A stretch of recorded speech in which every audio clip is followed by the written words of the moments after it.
Twice a week for 2 hours. It was an open group, and we did the knowledge assessments, the other assessments, and at the end of each group, we had somebody go in and just take a pulse on what did you like, what didn't you like, what's working, what's not working. And so what we saw from this is 16 out of 17 women had substance-free births. We saw an increased rate of family reunification. The baseline assessments, there was an increase from pre to post test, so women actually were learning new content information, even in just a group. The prenatal behavioral health scale measured things like I exercise, I eat healthy, I smoke cigarettes, some other risky behaviors. We did see a slight decrease in bad eating habits and a slight increase in exercise, and then a reduction of substance use. So, from a program evaluation perspective, this is really great. From a research perspective, it's really tricky, right? Because this parenting education program is nested in a much larger organization or program. So from a research perspective, we're gonna have to control for all of these other things to see, is it just this? Or, which is probably more likely, is it the combination of all of the integrated care that they're getting? So as I said, we also wanted to just capture what's working and what's not working. And so some of the feedback that we got is women were really learning more information about nutrition, which we saw in the decrease in unhealthy eating, proper care for themselves, medication, sleep safety, which is a huge part of infant mortality. And so it was nice to see some of these conversations. And what the women wanted to know more about was best products for safety, weaning children off sippy cups, and oral health care. I have a dog, I don't have any children, and so I was kind of dead weight in that regard, but I'm happy to, if I need to go get resources, that's what I can do. But the oral health care is also very important to me because that's something that we had tried. I was not able to get funding for, but that was something that even when I was doing intakes, children and their mothers had really, really poor oral health care, and there is almost zero funding that provides supplemental support. I actually had a client go to the dentist once, and the dentist office called and said, we have so-and-so here, and she said that you were gonna cover her bill. And I was like, I think there was some confusion, miscommunication there.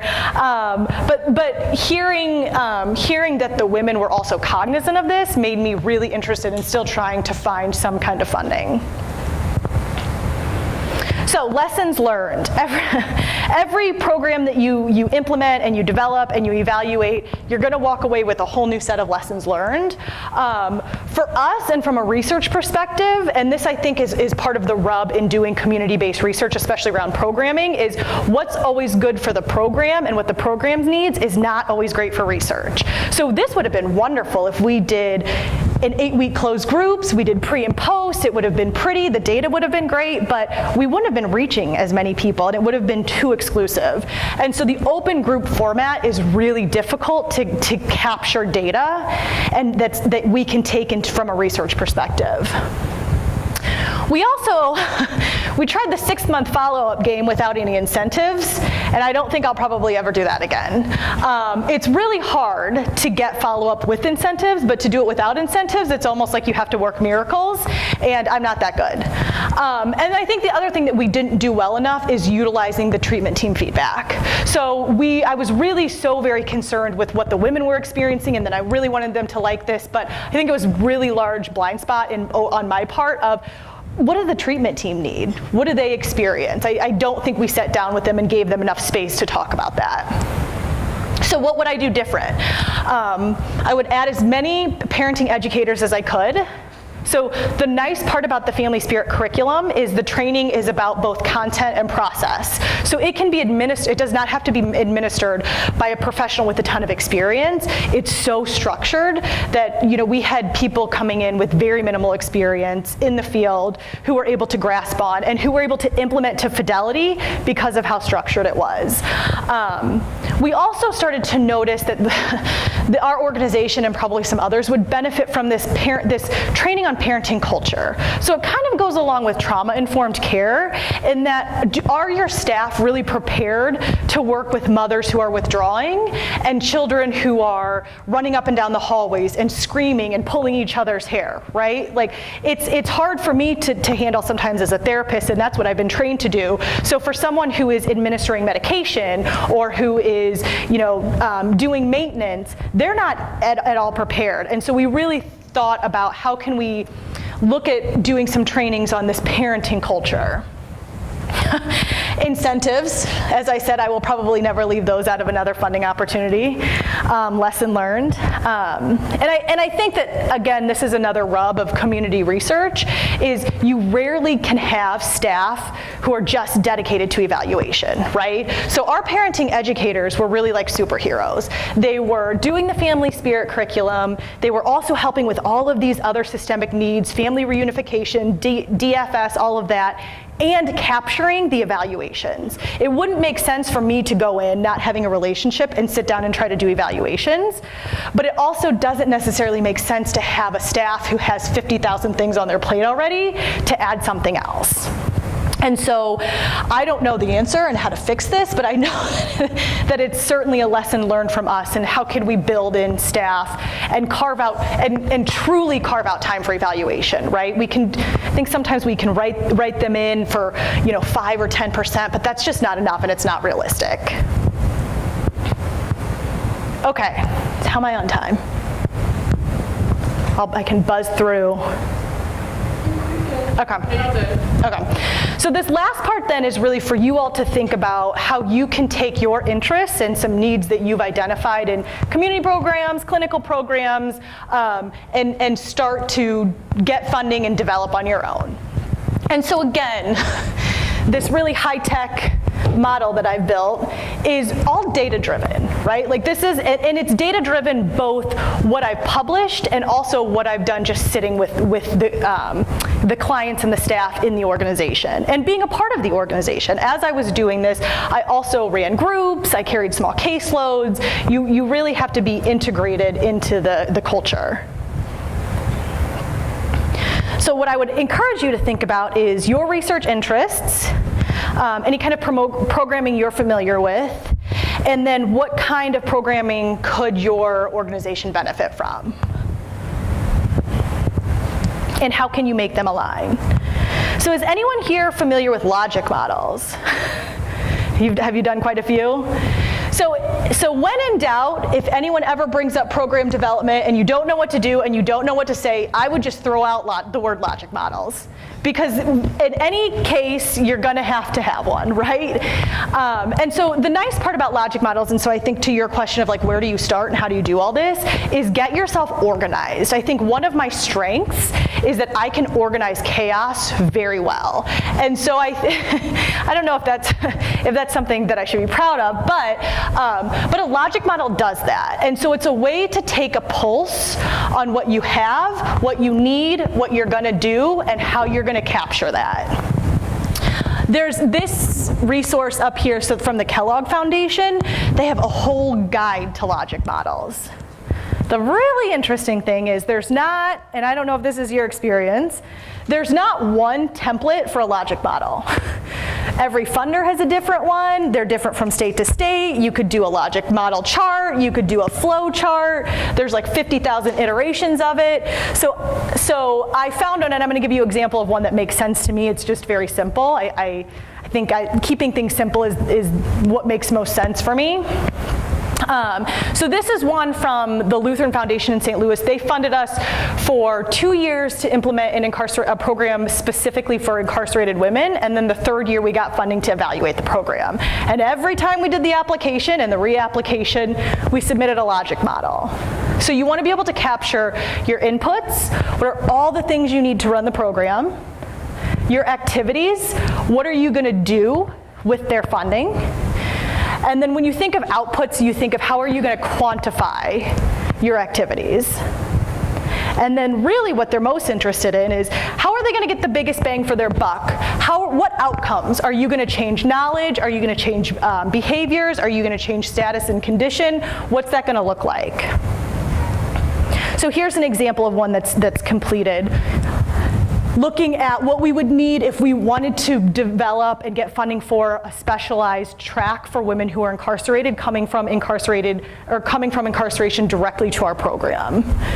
And you can see, so the activities is we wanted to be able to have one treatment team for all the women, which included really intensive case management. So we actually hired a case manager before the program started, and the first 2 months just had her out in the community building relationships and building resources.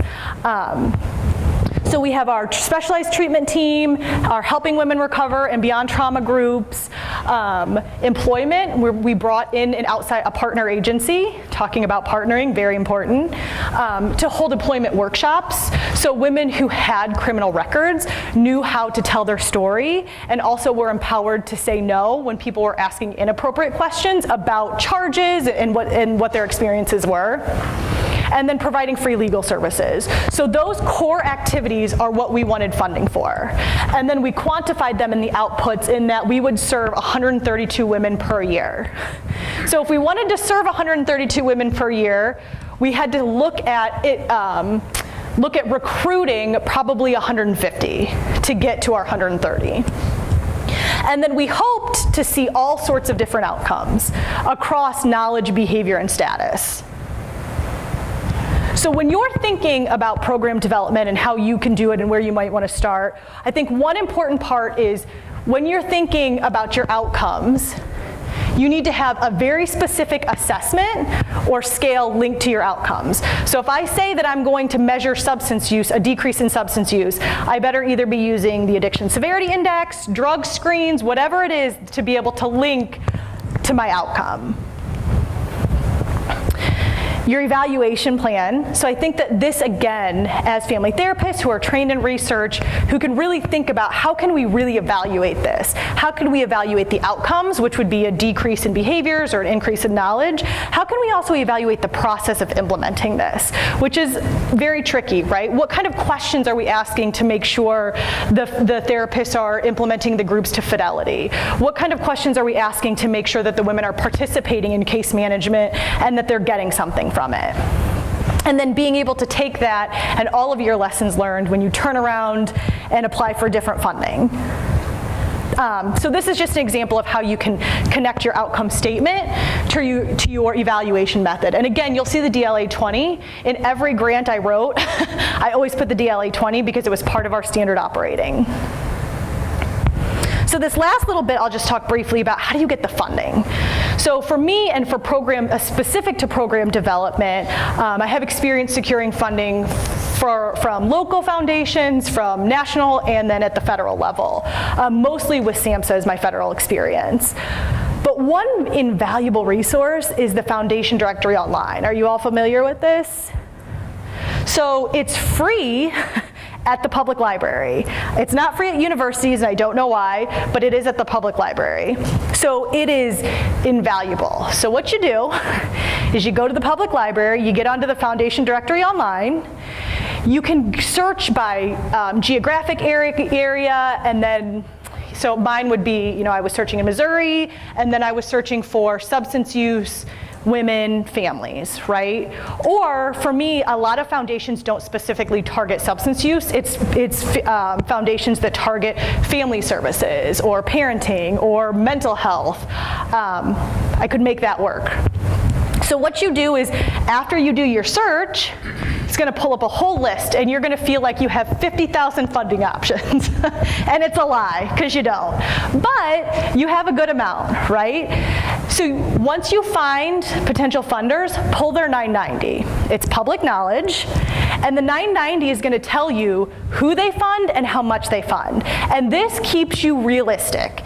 It is so bizarre to me, and I hear it all the time where people are like, well, I deserve $100,000 from this funder, even though they typically fund $20,000. And it's like, and I'm sure you think you do deserve that, but I don't think the funder cares, right? Like, you're not working within their wheelhouse.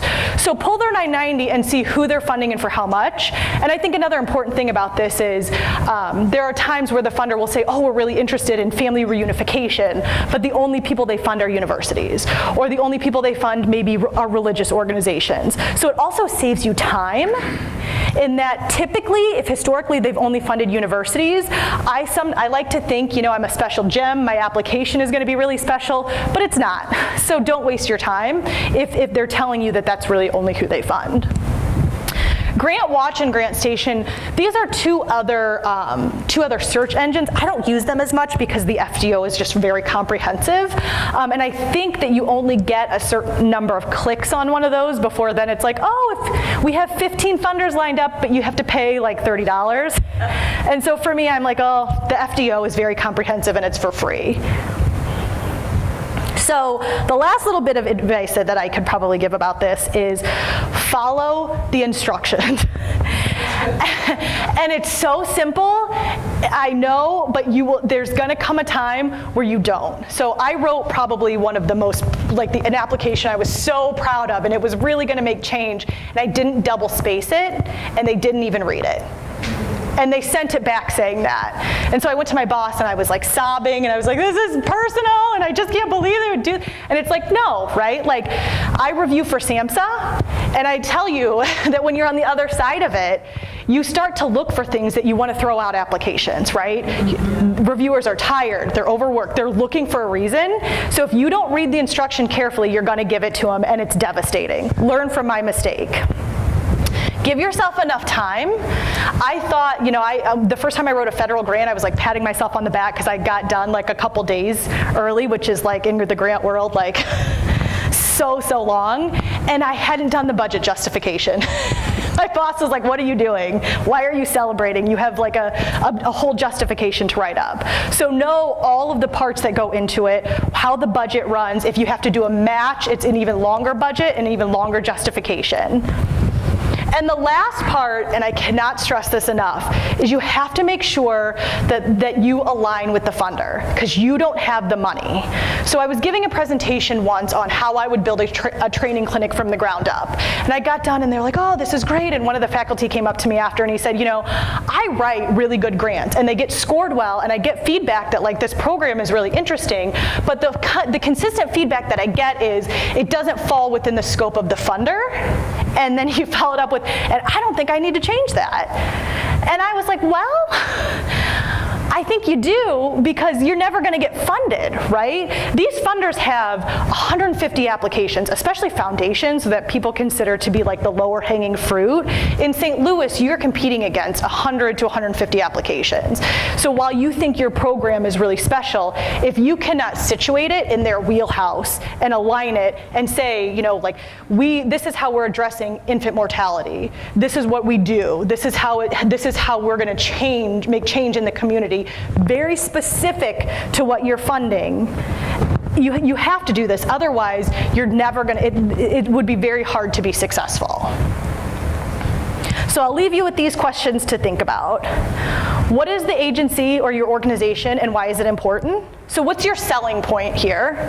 What is the need? And how are you going to fit that with the funding priority? And then what program are you developing that is going to address this need?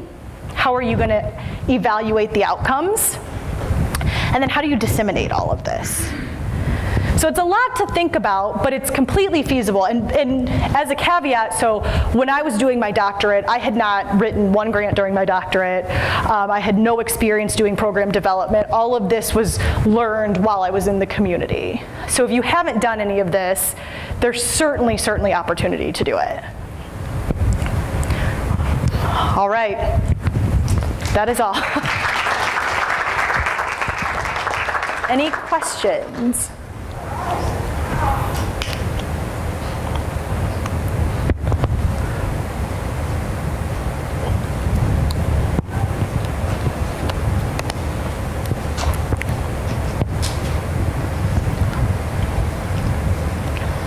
Thank you for your presentation. It was super informative. I had a question. You mentioned that you didn't really see yourself as an implementation researcher, but more as a developer. And I kind of, in my training, I guess in my own professors kind of talk about the importance of how much you need to do both. And so I guess I was just wondering if you could speak a little bit more about how you identify as one versus the other. And, Sure. So I think the way, and that's good. So the context that I think that I view it from is so the research that I do, I think, is really developmental. I'm not doing interventions where I'm doing randomized controlled trials yet. So where I think in my head and where I start is the developmental. So getting to know the lay of the land, and then being able to I'm starting to move into the direction of what if we developed this intervention and tried it out? But that I have never done. So I think in terms of I've certainly developed or utilized and evaluated interventions from a program development perspective, but not, I would say, from a research perspective.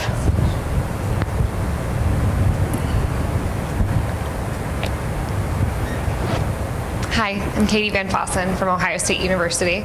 Awesome that you mentioned Natasha Selesnik. Yes, yes.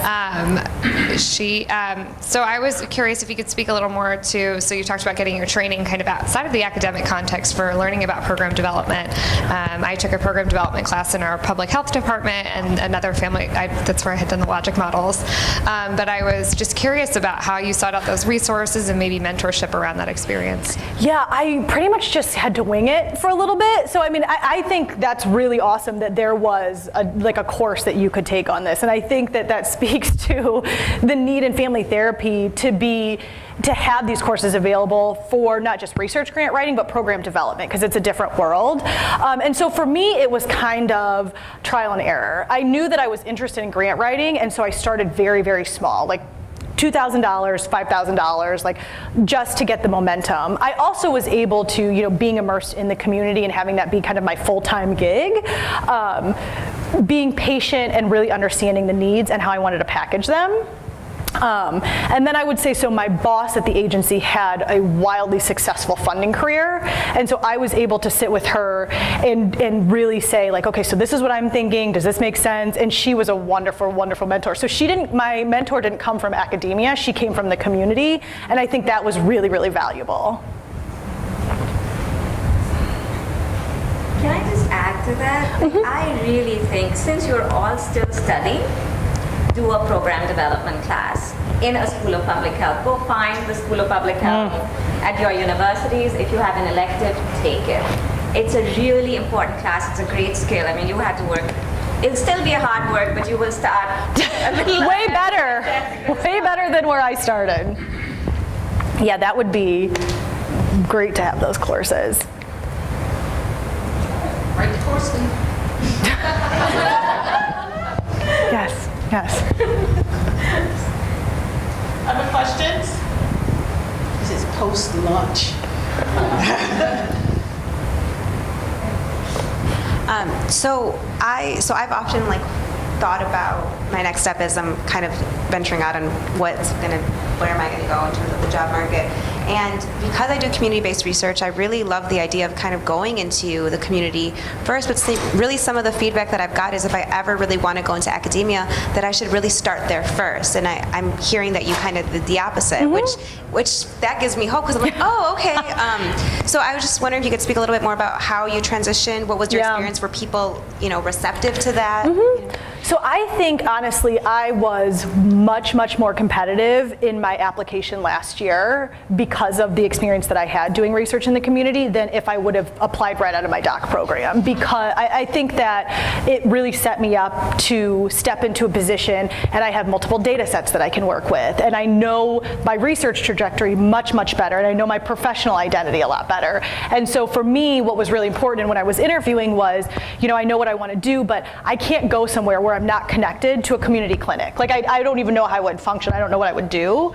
And so it was nice landing at a university where within the first month I was connected to a gender-specific family-centered clinic, and I could jump right in. But I had also, a few years of data to work with during this first year while I'm getting my grounding. And so for me, I think most of the kickback I got was, what is my identity as a couple and family therapist? Because a lot of the research that I do toes the line of public health in a lot of ways. But being able to say, look, I'm so interested in family systems and systemic processes, and here's what the research that I've done, and here's what I can do, and here's some data that I can use and that students can use, I think that made me much more competitive. I just want to add, when you reached out into the community to try to develop partnerships, you had something to offer them. And so I, as department chair, have often tried to connect people with partners, and you really need to have something to offer them too. Yeah. You know, they're giving their time, access to their clients, and so it was a no-brainer for them. They were like, oh, you can just jump right in and do groups, and yeah, we'd love to have you a part of our research team, our evaluation team, and so it made a difference.